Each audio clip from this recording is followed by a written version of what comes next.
Here's the controversial topic. Yep. The one that's going around, because it's obviously going to go around when Sheffield Wednesday have just failed to get promoted, despite arguably a decent season. I don't have a tin hat in here. So. You don't have a tin hat. Well, we're only presenting ideas. We're not saying this is our thoughts, as you will find out in a minute. Should Darren Moore be sacked?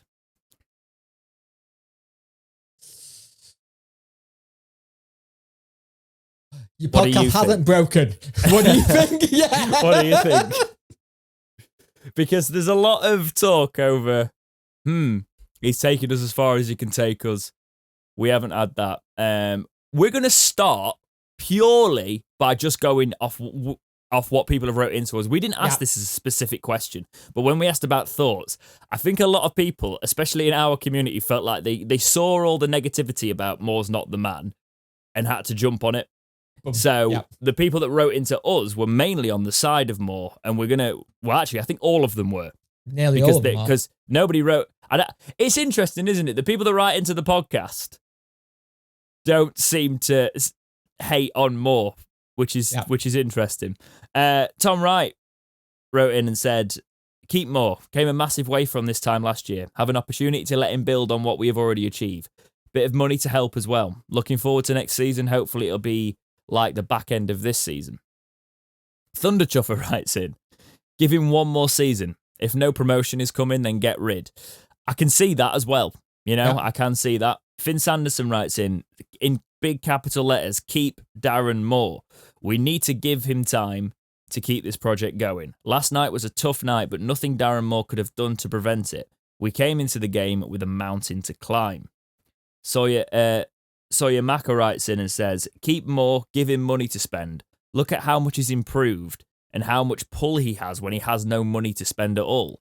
Regroup and go again next season. Absolutely gutted, don't get me wrong, but it's not the end of the world. Back stronger and better next season. Bertram Sir writes in and says, simple, top 2 next season. Moore has earned the right to have another go at it. So they were writing to us across Twitter and Discord, and it's...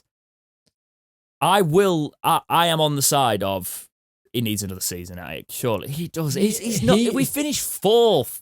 We were 4th on 85 points. We got the best home record of anybody in that league. Scored the most corners apparently as well. Still don't get that fact. That still blows my mind.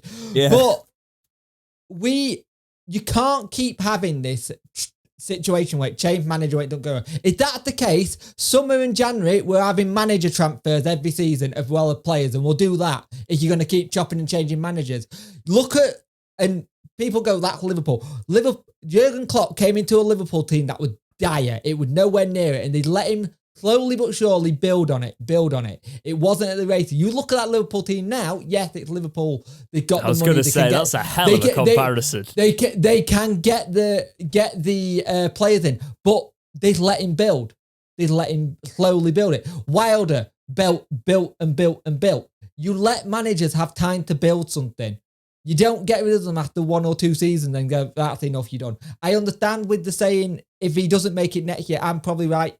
He probably will have to go because we'll have to look at a different way of doing it. But you look at what Darren Moore's improved already. We've got coaches that he wanted. They're not coaches that Chansiri giving him. The coaches he said, I want the people in. He got a recruitment set up that looks like it's second to none when you look at who he brought in with no money. What can he do with a bit of cash behind him? Because he won't have a lot, but he'll have enough to get somebody and someone decent, and he knows to contact. The only bit with Darren Moore for me that is an issue, tactically he can sometimes be a bit poor. He doesn't have that plan B. He's slowly looking at plan B. You've seen his subs are a bit weird, aren't they? His subs are a bit weird. And if he can get this team to concentrate for the full 90 and plus, we'd be a lot better, because I don't see this whole chopping and changing managers all the time, because then you've got a new system, then you've got a new coaching setup. And also, if you're thinking about saving money and sustainability, it's going to cost you more money each time. Yeah. I saw something that was pretty spot on actually on Twitter earlier, and apologies to the tweeter of this. I didn't note it down. It was just on the feed. Imagine if Gary Megson had got us 4th on 84 points. How many people would have been actually calling for his head? It's like the Liam Palmer debate all over again. Yeah. It is. There is accountability there. Yes, probably with the squad we've got now, you would say we should have been getting automatics. We got close, actually, after a dreadful start to the season as those players had to pick up time and gel. Well, hang on. It wasn't a bad start to season. We had a great start to season because at one point we were like first or second. It was between October to December where it all crumbled. That usual fall off, sorry, that's what I mean, really. And it was about that time of just making sure we had the players on the same wavelength. We had options there. Injuries have been awful. We've said that about Wednesday for loads of seasons now. Injuries have been a problem. That's going to happen no matter what. And it seems to happen to Wednesday a lot. Gregory being fitter than he was would have helped us. Windass. Yeah, it would have changed things up. Iorfa was out for ages, Yeah. We didn't have... I remember at one point he was having to play 2 fullbacks at centre-back. Yeah. Because we had no centre-back. We had none. Yeah. We actually played someone from our academy, Brennan, who then got injured. This is the thing where I hope that during this season, and always heard there's an investigation going on to why the injuries are happening. I hope there's a big PowerPoint presentation at the end of this season going, this is where it's all coming from. This needs fixing. I will take a little bit out of my transfer budget to get this fixed. I don't know how you fix it, but to be honest, I think I want to see what Darren Moore's like with a bit of money. There's some people that have said on the other side of it, I'd actually be concerned to see him give him money because if he's not tactically great and we bring him in, we let him bring in players for all that. I'm like, but the players he's brought in on nothing have been great. Yeah. For the level.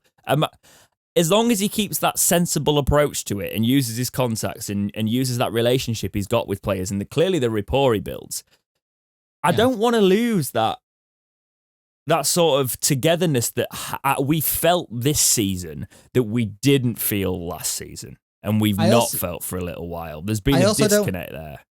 I don't want to lose that culture that a lot of players have said this season. There's a culture here now. Mm. And we've not had that for like 2 or 3 seasons. Like, Karloff built a culture. Then I think Steve Bruce is on his way to building one, and then that went how it did. We've not had that kind of situation where you see the players talk about Darren Moore. They respect him. There's respect there for him. They respect the coaching staff who they work with every day. And it doesn't feel like the Gary Monk and Josh days where there was always something coming out to the media. There was always something out. There was always a leak. There was always something to say. We don't like this because. We don't like this because. Negativity. Yeah. I want to see him given another shot, but I do think it's sort of like as he will know and all the players will know, right? If we fail again this coming season, we're in trouble. We're already in trouble, right? We'll be in bigger trouble because we'll be in a case of like, oh, this is a couple of seasons now. Sheffield Wednesday should be going for the top 2. We should be going to win the league next season with the momentum we have built on the back end of this season. We have got to have the mentality that anything that is not a win isn't acceptable. And I think if you can build that into the club and bring the right players and the right mindset in there, and I do think Darren Moore's got good links to be able to bring those sort of players in, then he's... But can we also say we had, in this season, we had the hoodoo of not going from behind away for ages, for a year. We had the home hoodoo that was from like 2017.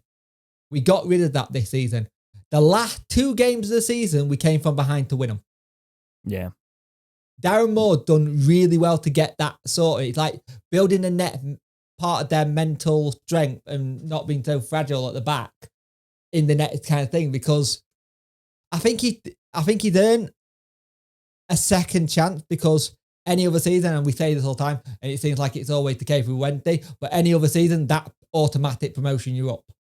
Next season going to be hard when you bring in some of the teams that have come down and teams that have come up. But I said at the start of the season, I thought we'd be mid-table. We might need a year to get to know this league. Right, we've got to know this league now. We know what they're about. Go for it now. Yeah, I agree. Let us know what you think in the comments. about Darren Moore and whether he should be Sheffield Wednesday manager going into the 22-23 season when we play the likes of Forest Green Rovers.